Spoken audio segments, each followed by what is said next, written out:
परात्पर अखिलेश्वर अकारण करणावरणालय अकर्तुम कर्तुम सर्व सामर्थ श्री बांके बिहारी लाल के चरणों में सदास का कोटि कोटि प्रणाम।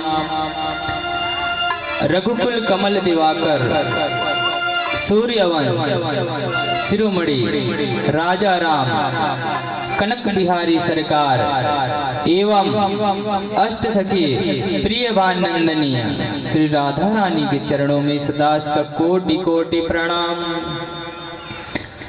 अनंत बलवंत भागवत कथा रस रसिक रसिया राम चरणा अनुरागी श्री हनुमंत लाल जी के चरणों में सदास का कोटि कोटि प्रणाम। प्यारे श्रोताओं, मन एवं वाणी को और संसार की जो अशक्तियां हैं जिसको हटाने के लिए और अपने मन को भगवान में जोड़ने के लिए और अपने हृदय को पवित्र करने के लिए हरि नाम कीर्तन फिर कथा श्रवण करेंगे। बोले वृंदावन बिहारी लाल की जय हो।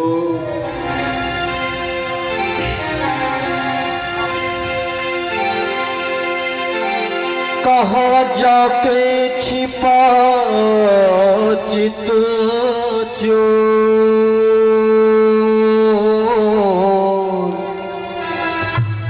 कि राधा तेरी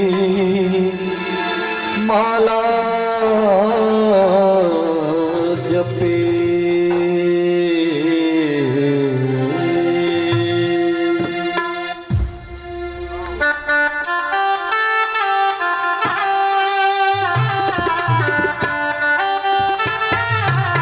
श्री राधे।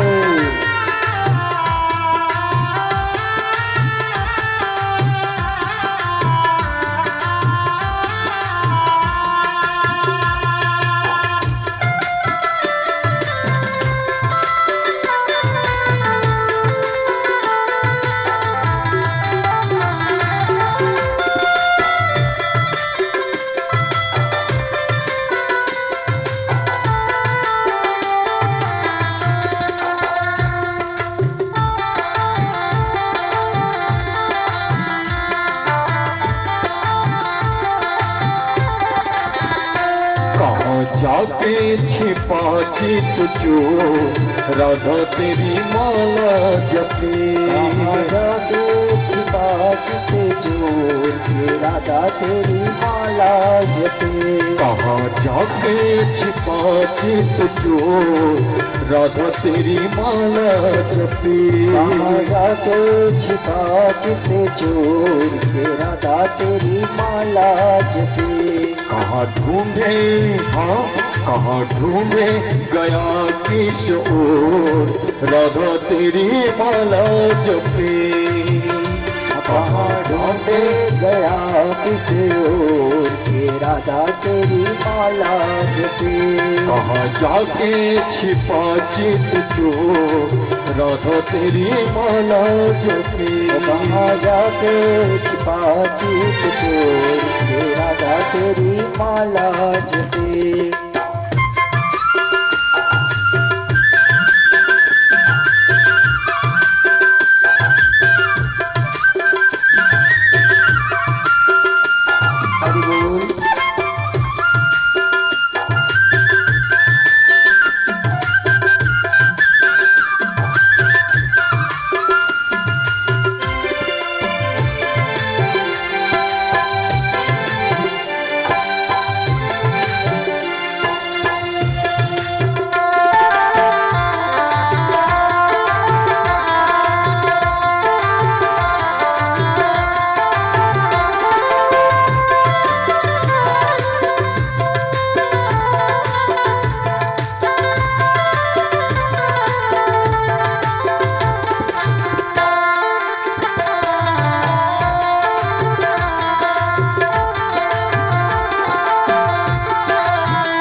यमुना किनारे, कब से खड़ी मैं तेरी राह निहारे।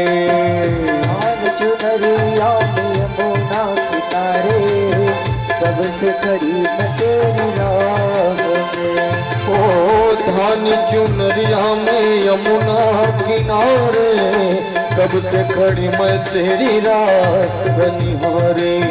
धान किनारे में यमुना किनारे, कब से खड़ी मैं तेरी नैना निहारे। तेरे संग बांधे जीवन की डोर, तेरे संग बांधे जीवन की डोर, राधा तेरी माला जपे।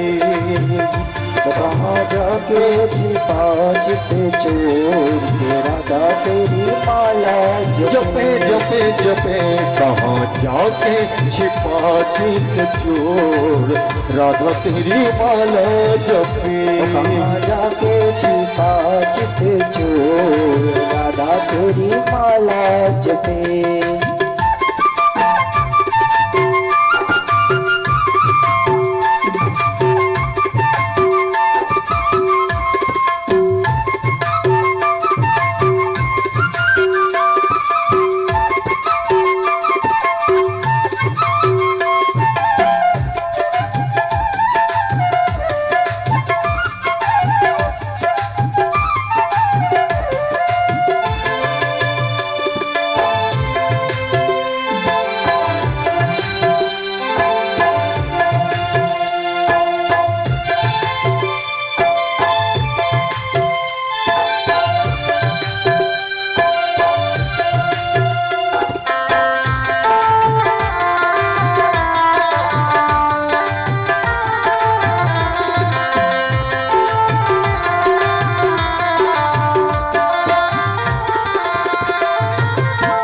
बेचैन है मन कुछ बोलने को, राधा हो। बेचैन है मन कुछ बोलने को, बस तानों पे तन डोलने को।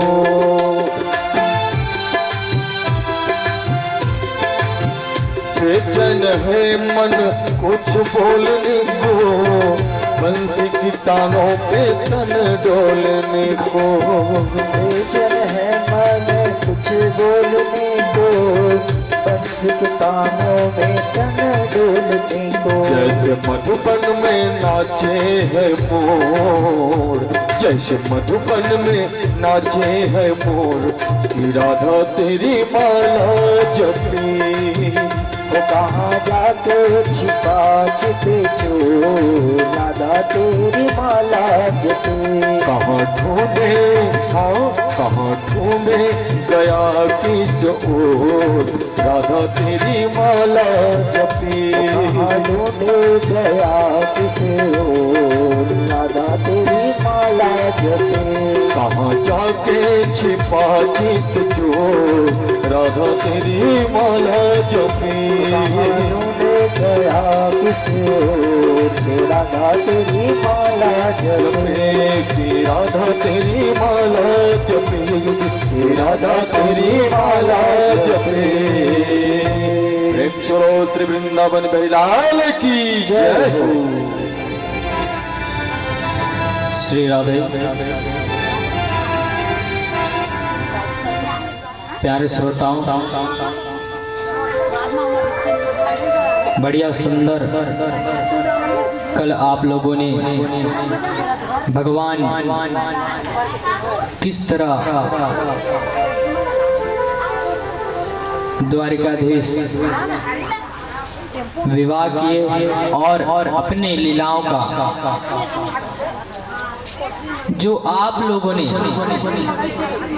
कल की कथा श्रवण किए, जिसमें भगवान अनेक प्रकार की लीलाएं किए और जो कंस के द्वारा भेजे गए राक्षस उन सब का वध करते हुए भगवान द्वारिकाधीश माता रुक्मिणी से विवाह किए। तो प्यारे श्रोताओं, विवाह कितने प्रकार के होते हैं? विवाह कितने प्रकार के होते हैं? और हमारे जो भगवान है द्वारिकाधीश, उन्होंने किस प्रकार से विवाह किए। बताते हैं कि महाभारत में 8 प्रकार के विवाह बताए जाते हैं, लेकिन सर्वोत्तम यहाँ पे कहते हैं कि सर्वोत्तम विवाह जो होता है जो ब्राह्मण विधि से किए जाते हैं, जो अग्नि को साक्षी मानकर किया जाता है, उसे ब्राह्मण विधि कहते हैं। और गंधर्व विधि जो पर कन्या के साथ खुद से पसंद कर लेते हैं और एक दूसरे अपने मन से राजी होकर चले जाते हैं, कोर्ट मैरिज कर लेते हैं। अनेक प्रकार के संस्था बने हुए हैं, उसमें जाके मांग भर लेते हैं और हमेशा जिंदगी भर मांग पूरा करते रहते हैं। होता है कि नहीं होता है? जो ऐसे करते हैं तो जीवन भर जो मांग है उसको पूरे करते रहते हैं। देख लो भैया, ऐसा झन करिए, है ना। तो और राक्षस विधि, ये राक्षस विधि कैसे है? राक्षस विधि वो है कि बारात कोई और लेके आया है, दुल्हन कोई और लेकर चला गया। जैसे हमारे भगवान द्वारिकाधीश बारात लेके शिशुपाल आए थे, दुल्हनिया खुद ले गए। यह है राक्षस विधि। चौथा है पैसाज, जो अपने बाहुबल से विवाह कर लेते हैं बिना इच्छा के, वो है पैसाज विधि। तो हमारे भगवान द्वारिकाधीश कौन से विधि से किए हैं विवाह? 4 विधि में। अब भी सुने होगा तुम, राक्षस विधि से। और फिर कहते हैं यहाँ पे सुखदेव जी कहते हैं कि राजा परीक्षित कुछ दिनों बाद भगवान द्वारिकाधीश और बीत जाने के बाद प्रभु के अंश से रुक्मणी के गर्भ से प्रथम पुत्र के रूप में प्रद्युम्न का जन्म हुआ। और पूर्व जन्म में प्रद्युम्न कामदेव थे। पूर्व जन्म में प्रद्युम्न कामदेव थे। जो प्यारे श्रोताओं,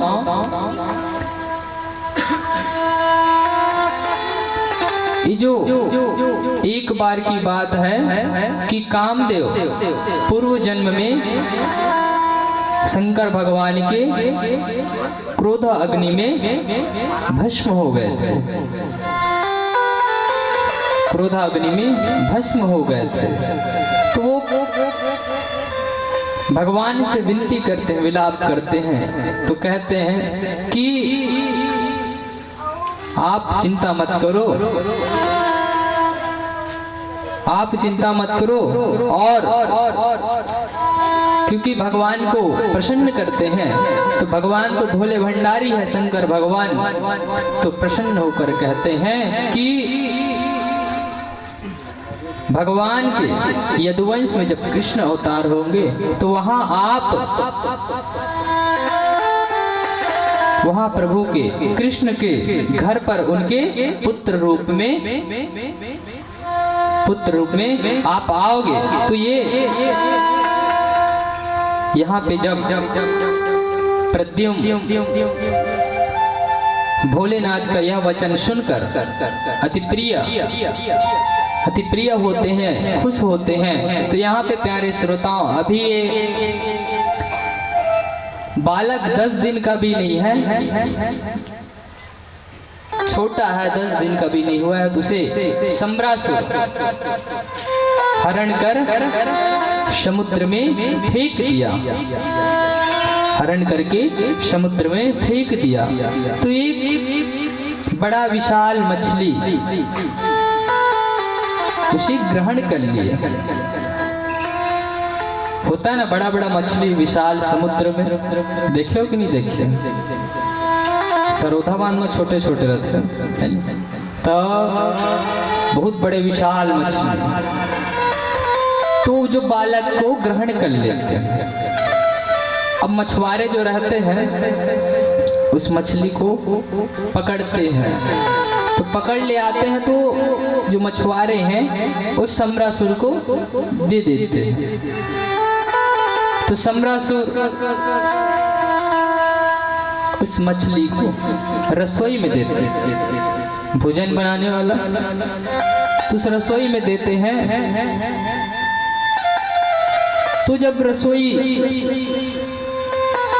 में जब जाता है तो उसे जो भोजन बनाने वाले मिस्त्री जो रहते हैं, जब उसे काटते हैं तो उसमें बालक निकलते हैं, जीवित बालक निकलते हैं। तो उस बालक को सम्रासुर को देते, तो सम्रासुर जो रहते हैं उनके यहाँ काम वाले रहते हैं, तो उस काम वाले को, उस काम वाली माया को उस बालक को दे देते। तो यहाँ पे जो काम वाली मायावती होती है उसे देते हैं। उधर नारद जी रति को बताते हैं कि पास पहुंच के और सारा वृत्तांत का सुनाते हैं। तो जो रति रहती है वहां आकर उस बालक का सेवा सत्कार करते हैं। जैसे एक माँ अपने पुत्र को सेवा करते हैं, उसी प्रकार रति भी उस बालक का सेवा सत्कार कर रहे हैं। और कहते थोड़े ही समय बाद बालक बड़े होने लगे, युवा अवस्था में आ गया। तो कामदेव कहने लगे, क्योंकि वो तो बड़े हो गए ना, तो रति से कहने लगे कि आप जो ये कार्य कर रहे हैं उसमें तो माँ का वात्सल्य नजर नहीं आ रही। एक कामनी स्त्री का प्रतिभाव हो रहा है। कहते हैं कि आपका जो वात्सल्य है वो माँ तुल्य नहीं है, एक कामनी स्त्री का भाव उत्पन्न हो रहा है। तो यहाँ पे कहते हैं कि अपने भाव को क्यों दिखा रही हो, कौन हो तुम? तो यहाँ पे प्रभु कहते हैं कि आप भगवान नारायण के पुत्र प्रद्युम्न हो, जो आपको सम्रासुर हरण करके ले आया था, और आप साक्षात कामदेव हो। तो यहाँ पे सम्रासुर ने आपका हरण किया, यह बात मुझे नारद बाबा ने बताई। तो कहते हैं यहाँ पे कि इस प्रकार जब सारी वृत्तांत प्रद्युम्न को बताए, तो जो मायावी शक्ति होती है उसे प्रदान की। तो प्रद्युम्न को जब मायावी शक्ति प्रदान हुआ, तो क्योंकि वो तो पूरा वृत्तांत समझ गए थे ना, तो सम्रासुर को युद्ध के लिए ललकारते हैं। तो जो सम्रासुर रहते हैं कि कहने लगता है कि मैं जिस बालक को पाला पोसा बड़ा किया, मेरे द्वारा ये सब चीज हुआ, आज वही मेरे को ललकार रहा है, युद्ध के लिए मेरे को ललकार रहा है। तो सम्रासुर तक क्रोधित हो जाता है। अब वो क्रोधित हो गया और क्रोधित होकर, बालक आज मुझे युद्ध के लिए तू ललकार रहा है। अब जैसे इस प्रकार का बात हुआ तो प्रद्युम्न ने गदा उछाले और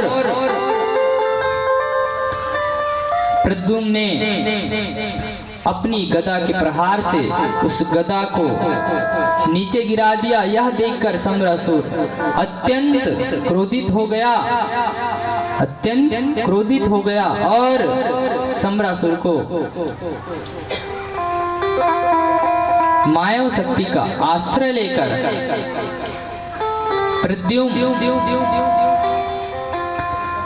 प्रद्युम्न पर अनेकों अस्त्र शस्त्र का प्रहार किए। तो यहाँ प्रद्युम्न भी अपनी मायाव शक्ति से प्रहार किया और सम्रासुर का सिर काटकर प्रद्युम्न को धड़ाम से जमीन पर पटक दिया और उसका मृत्यु हो गया। अब इधर सम्रासुर के मृत्यु के पश्चात रति अपना प्रद्युम्न को आकाश मार्ग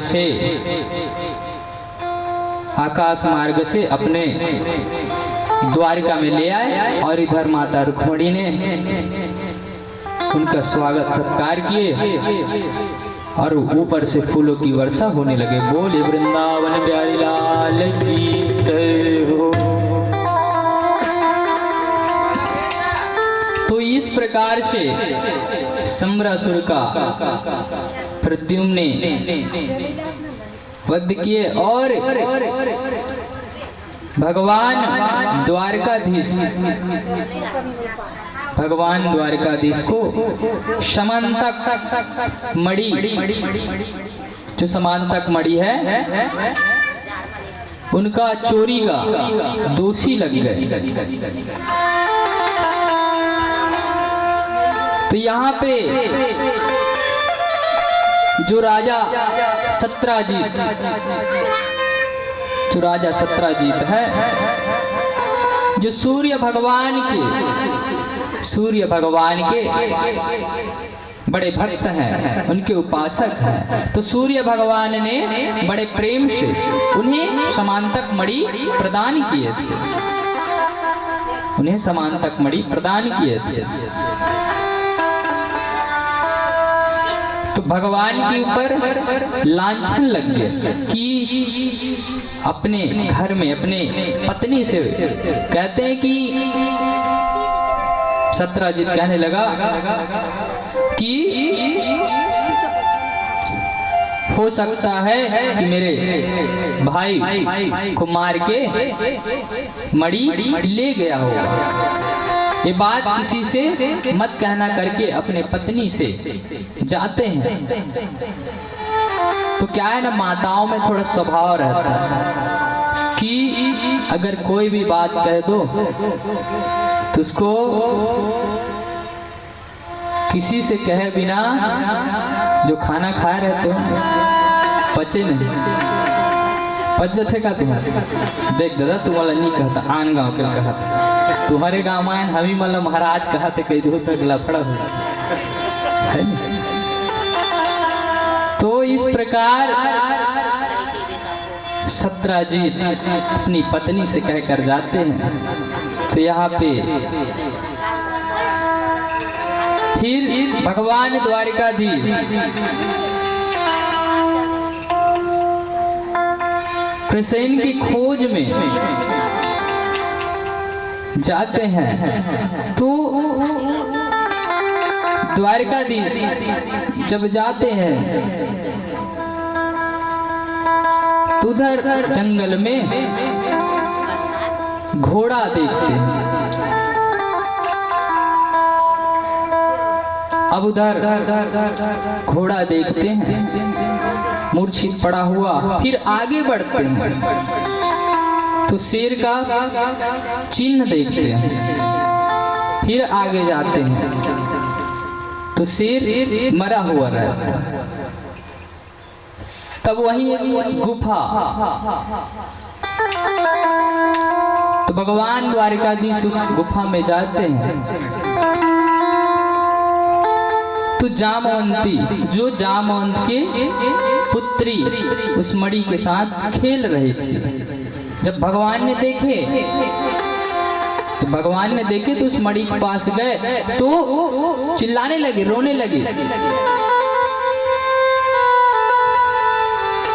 भाई किसी को देखोगे अनजान को तो चिल्लाओगे, तो उसी प्रकार चिल्लाने लगे। तो वहां पे जामवंत आए,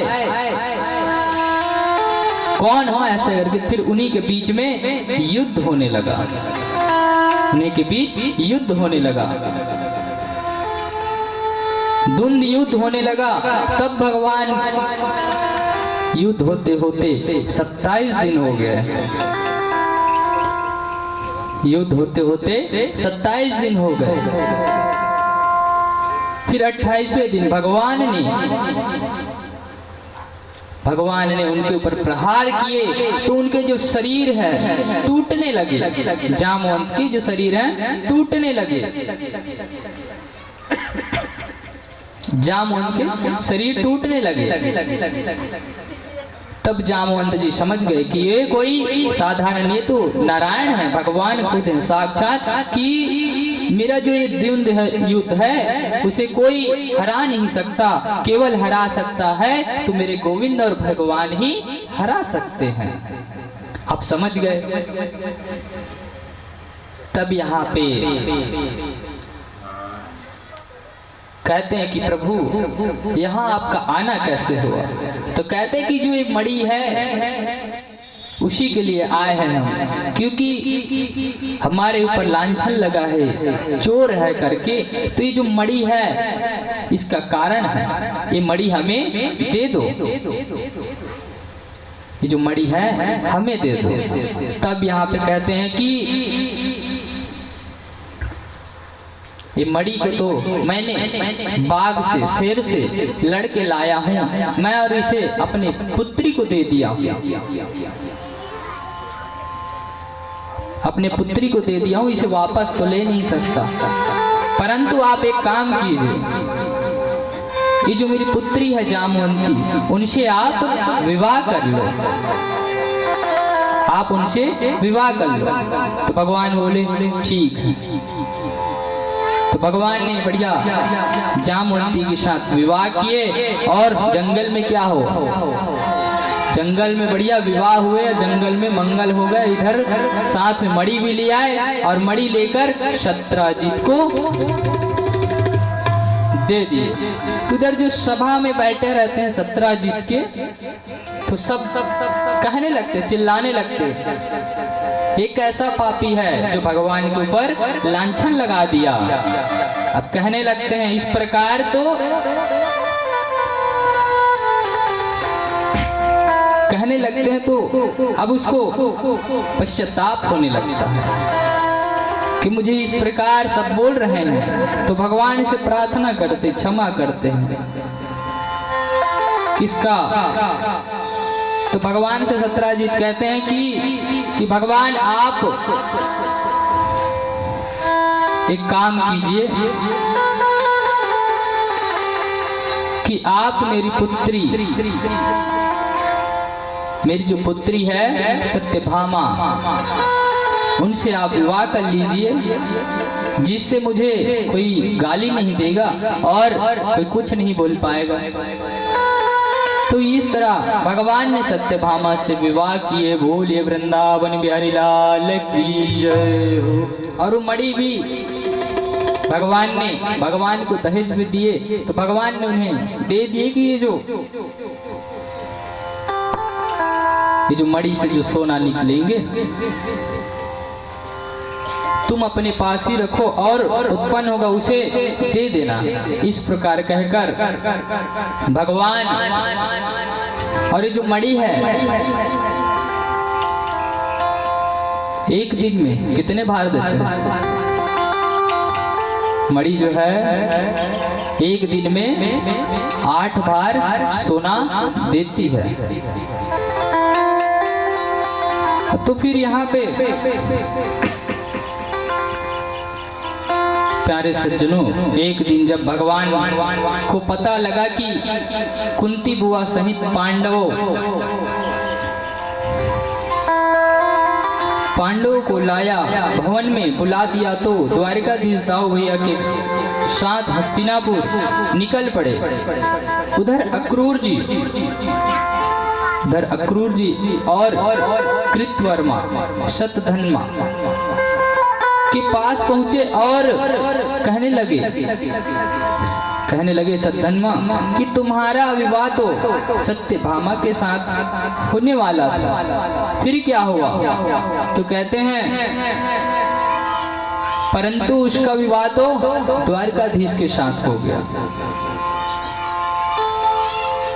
तो यहाँ पे कहते हैं अक्रूर जी और कृतवर्मा कहते हैं कि मित्र, जो होना था सो हो गया, जो होना था सो हो गया, अब तुम जाओ। तो यहाँ पे शत्रजित का वध करके मणि का हरण कर लिया।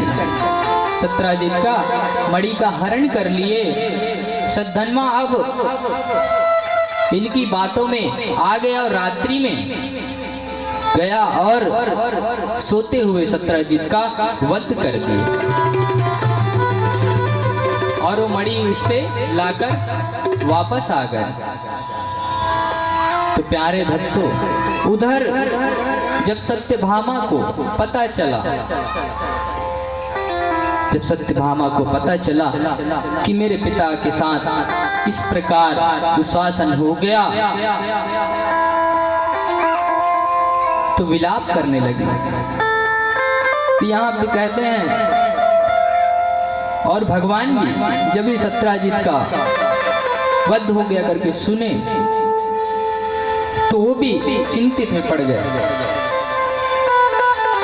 दुखी हो गए। जब भगवान ने शतधन्मा का पीछा किया तो शतधन्मा ने अक्रूर और कृतवर्मा से सहायता मांगी, परंतु उन्होंने मना कर दिए। और तो शतधन्मा ने मणि को अक्रूर जी को देकर भाग गए। भागते भागते जब मिथिला के समीप पहुंचा तो उसके घोड़े थक गए और पैदल ही भागते गए। प्रभु ने उसके पीछे अपना सुदर्शन चक्र छोड़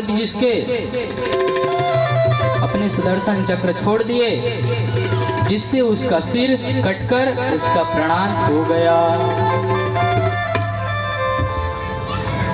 भगवान ने जब उसके कपड़ों में देखा तो मणि नहीं था।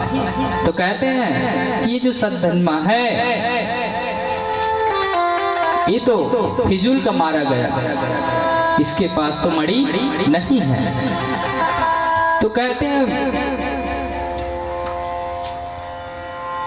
बलराम जी कहते हैं कि कन्हैया तुम द्वारिका जाओ और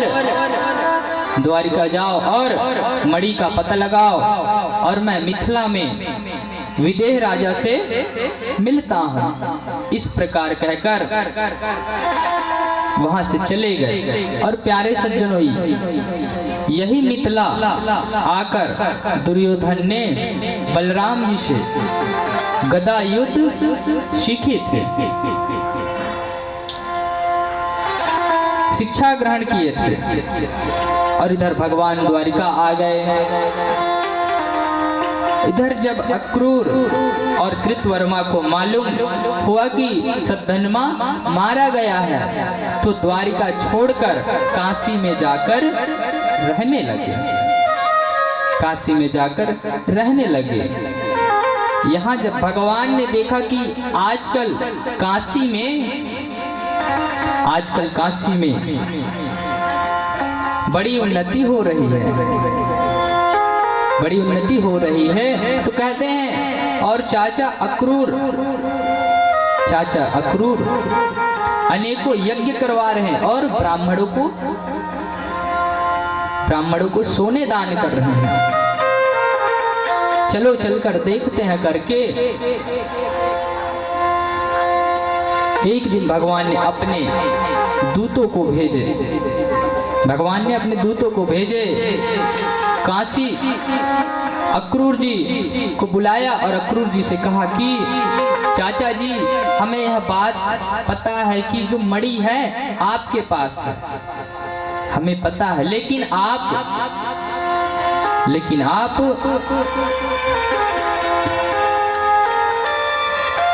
अपने ही पास रखो, परंतु एक बार मणि दाऊ भैया को दिखा दो, एक बार आप दाऊ भैया को दिखा दो।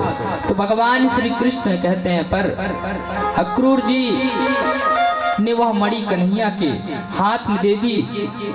भगवान ने मणि सबको दिखाई, दाऊ भैया को भी दिखाकर फिर वह मणि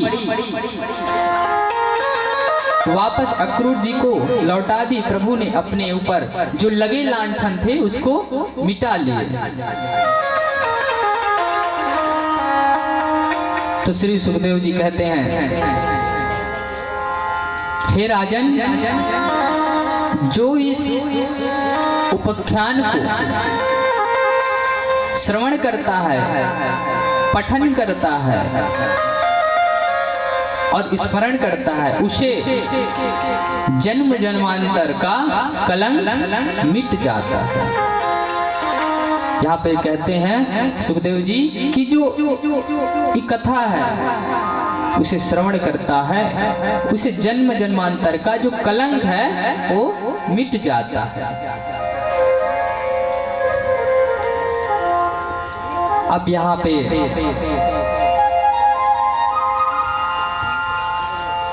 परीक्षित एक बार प्रभु पांडवों से मिलने इंद्रप्रस्थ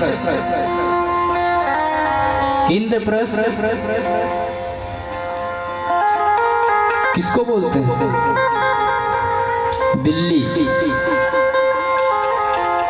दिल्ली को बोलते हैं इंद्रप्रस्थ। तो यहाँ एक बार अर्जुन के साथ भगवान विचरण कर रहे थे, तो यमुना तट पर एक कन्या तप कर रही थी।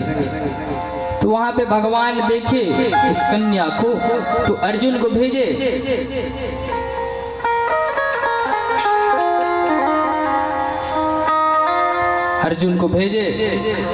तो अर्जुन गए और पूछे उस कन्या से कि कौन हो? तो कहती है, महाराज मैं सविता की दुहिता हूँ, मेरा नाम कालिंदी है। और कहने लगते कि मैं भगवान को पति मान चुकी हूँ और उनसे विवाह की प्रतिज्ञा कर ली। तब अर्जुन कहते हैं भगवान को कि तुम्हारा बृहस्पति अभी भारी है। तब वहां पे कहते हैं कि प्रभु कन्या आपको प्राप्त करना चाहती है। प्रभु ने कालिंदी को रथ पर बैठाया और युधिष्ठिर से आज्ञा पाकर शुभ मुहूर्त से उनसे विवाह किए। बोलिए वृंदावन बिहारी लाल की जय हो। तो इस प्रकार भगवान के कितने विवाह हुए?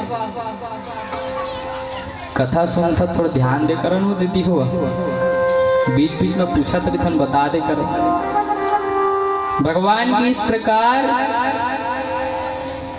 सोच लो, फिर बताओ, तब तक कथा सुनो।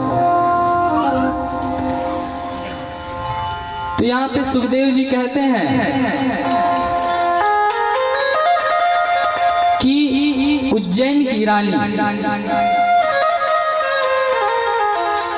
विंद और अरविंद की बहन मित्र वृंदा जो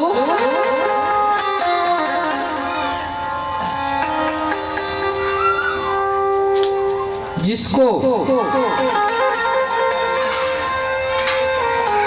सभा में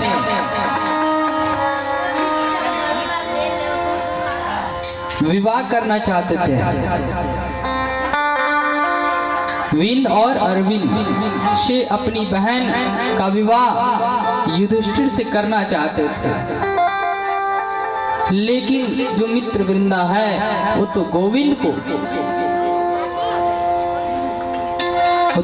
को पसंद करते थे मन ही मन। यहाँ पे स्वयंवर चल रहे थे। दोनों भाई कहते हैं कि युधिष्ठिर के ऊपर डालना, जिससे हमारा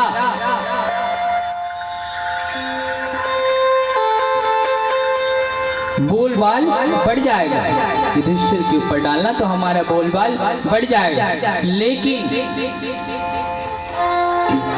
मित्र वृंदा इस सब चीज को छोड़ के वहीं द्वारकाधीश बैठे रहते हैं, तो उनके कंठ में माला डाल देते हैं। और जैसे डालते हैं,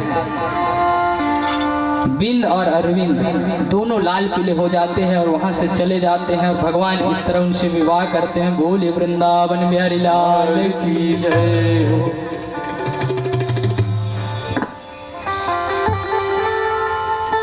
श्री सुखदेव जी कहते हैं, परीक्षित कौशल देश के राजा थे, नग्न जी। उनकी पुत्री का नाम है सत्या देवी। जो नग्न जीत हैं, एक संकल्प लिए थे कि कहते हैं कि जो कोई भी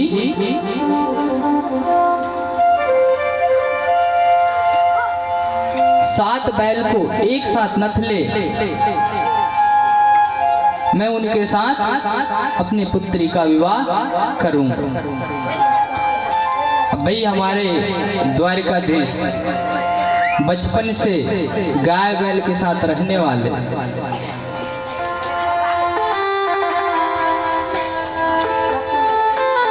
तो वो वहां जब गए तो एक साथ सातों बैल को नथ लिए, तो भगवान ने सत्या देवी से विवाह किए।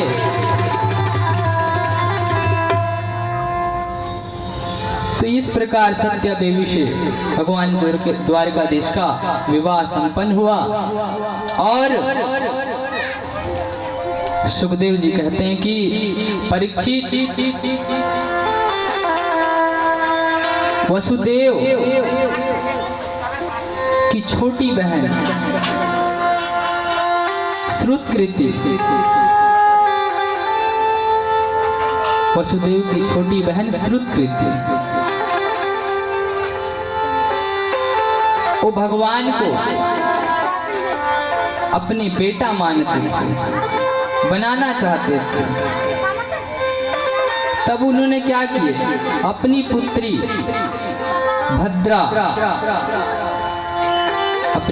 भद्रा का विवाह भगवान से कर दिए और उन्हें अपने दामाद के रूप में बेटा प्राप्त हुआ। बोले वृंदावन बिहारी लाल की जय। तो इस प्रकार भगवान ने भद्रा से विवाह हुआ। और फिर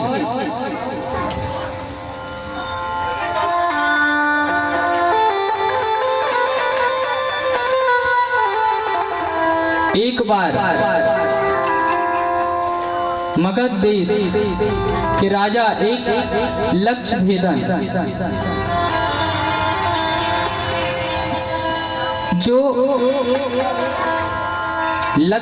का निर्माण किया, जिसमें अपनी पुत्री का विवाह उससे करूंगा।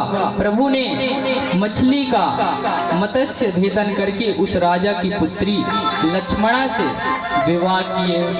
बोलिए वृंदावन बिहारी लाल की जय। तो इस प्रकार भगवान के कितने विवाह संपन्न हुए? कितने विवाह? 8 विवाह। पहले विवाह में तो कल थे क्या? अब आजत बैठे हो तो यहाँ पे एक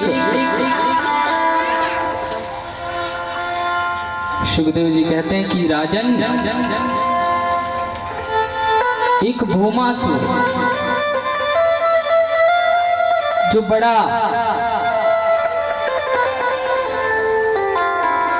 बड़ा शक्तिशाली था, भगवान को कहते हैं कि ये बहुत गोपियों के साथ रास किया है, तो क्यों ना हम भी करें करके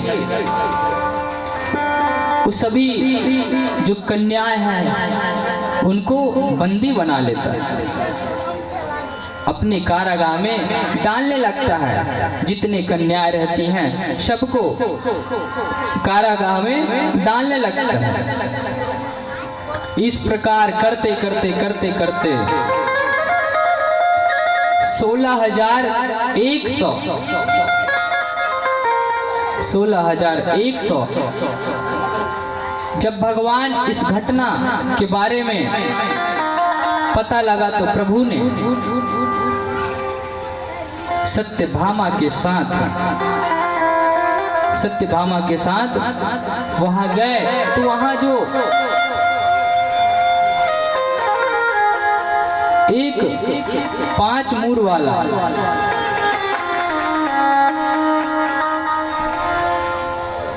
पांच मुख वाला मूर नामक दैत्य भगवान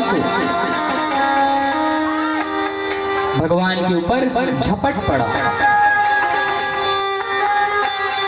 अब दोनों के बीच युद्ध होने लगा, तो भगवान